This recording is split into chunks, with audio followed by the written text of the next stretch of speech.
the batteries. If you gave me a chance, I would take it. It's a shot in the dark, but I'll make it. Knowing the little hope, you can't shame me. When I am with you, there's no place I'd rather be. Penulis Manulang dalam bukunya Manajemen mencatat bahwa belum ada kesepakatan di kalangan praktisi dan teoritis mengenai definisi fungsi-fungsi manajemen, seringkali disebut sebagai unsur-unsur manajemen. Robert Tannenbaum mengemukakan beberapa alasan terkait kompleksitas organisasi, kekurangan terminologi bersama, kurangnya penjelasan menyeluruh dari para penulis, dan perbedaan latar belakang penulis yang menyebabkan banyak persepsi tentang fungsi manajemen. Tujuan dari pembagian fungsi-fungsi manajemen ini adalah untuk memberikan sistematika, memudahkan analisis, dan menjadi panduan bagi proses manajemen bagi manajer. Berbagai ahli seperti yang dikutip oleh Malayu SP Hasibuan memiliki pandangan yang berbeda tentang fungsi-fungsi manajemen. Fungsi manajemen menurut para ahli termasuk perencanaan, planning, pengorganisasian, organizing, pengarahan, leading, pengendalian, controlling, dan pengadaan sumber daya manusia, staffing. Ada variasi dalam pembagian fungsi-fungsi ini, tetapi secara umum mereka mencakup aspek-aspek kunci dari manajemen. Pembagian fungsi-fungsi ini dilakukan untuk memberikan sistematika, memudahkan analisis, dan menjadi panduan bagi proses manajemen bagi manajer. Yang pertama yaitu perencanaan, planning, meliputi perumusan rencana untuk mencapai tujuan organisasi dengan mempertimbangkan berbagai kemungkinan dan resiko. Yang kedua, pengorganisasian, organizing, penetapan struktur organisasi, tugas, dan hubungan antar unit agar mencapai efisiensi dan efektivitas. Yang ketiga, pengarahan, leading, memberikan bimbingan, dorongan, dan motivasi kepada bawahan untuk mencapai tujuan organisasi. Yang keempat, pengendalian, controlling, menilai kinerja organisasi, mengidentifikasi deviasi dari rencana, dan mengambil tindakan korektif sesuai kebutuhan. Yang kelima, pengadaan sumber daya manusia, staffing, merekrut, mengembangkan, dan memotivasi sumber daya manusia agar sesuai dengan kebutuhan organisasi. Fungsi-fungsi lainnya termasuk koordinasi, motivasi, pelaporan, dan pelaksanaan. Koordinasi dilakukan untuk memastikan kerjasama yang terarah dalam mencapai tujuan organisasi, sedangkan motivasi bertujuan untuk memberikan inspirasi dan semangat kepada bawahan.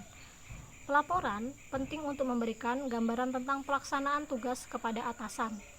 Nah, pelaksanaan mencakup usaha agar semua anggota kelompok mau bekerja sama dan berusaha mencapai tujuan dengan penuh semangat sesuai dengan perencanaan dan upaya pengorganisasian. Fungsi manajer keluar perusahaan yang dikenal sebagai external function of a manager terdiri dari 3 jenis. 1. Mewakili perusahaan di bidang peradilan. 2. Mengambil kegiatan sebagai warga negara biasa. 3. Mengadakan hubungan dengan unsur-unsur masyarakat. Setiap organisasi memerlukan hubungan dengan masyarakat untuk berhasil. Manajer perusahaan melaksanakan berbagai kegiatan untuk berinteraksi dengan masyarakat seperti mengadakan pengumuman, konferensi pers, pameran, kontak dengan pemerintah dan masyarakat, serta menerima kunjungan dari organisasi eksternal. Fungsi-fungsi pokok seorang manajer dilihat dari sudut bidang atau unit meliputi 1. Bidang penjualan. Manajer harus memastikan produk atau jasa yang dihasilkan diterima oleh masyarakat luas untuk menciptakan loyalitas terhadap perusahaan. Yang kedua, bidang pembelian. Para manajer harus memastikan bahan baku didapat dengan tepat waktu, harga, dan layanan agar tidak mengganggu kegiatan produksi. Yang ketiga, bidang produksi. Manajer bertanggung jawab agar produk atau jasa diproduksi dengan biaya rendah, namun kualitas baik dan waktu yang efisien. Yang keempat, bidang keuangan. Manajer harus menjaga keuangan agar mampu membiayai aktivitas harian dengan lancar dan mempertahankan stabilitas organisasi. Yang kelima, bidang personalia. Manajer harus merekrut tenaga kerja berkualifikasi agar dapat bekerja sesuai standar yang diinginkan. Yang keenam yaitu bidang pemasaran. Manajer harus memastikan produk atau jasa disalurkan melalui saluran distribusi yang tepat untuk mencapai target pembeli. Yang ketujuh, bidang lead bank, penelitian dan pengembangan.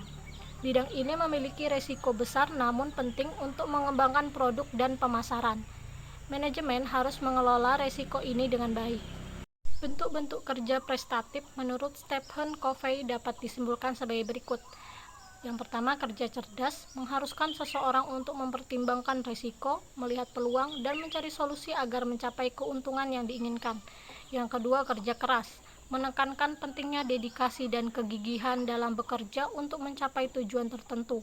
Yang ketiga, kerja tuntas mengacu pada kemampuan seseorang dalam mengorganisasi bagian pekerjaan dari awal hingga akhir serta menghasilkan hasil yang optimal. Yang keempat, kerja mawas menggarisbawahi pentingnya untuk tetap fokus dan tidak terpengaruh oleh emosi negatif seperti kemarahan saat menghadapi masalah. Yang kelima yaitu kerja ikhlas, menyuarakan pentingnya kerja dengan sungguh-sungguh dan didorong oleh niat yang tulus untuk menghasilkan karya yang baik. If the sun refused to shine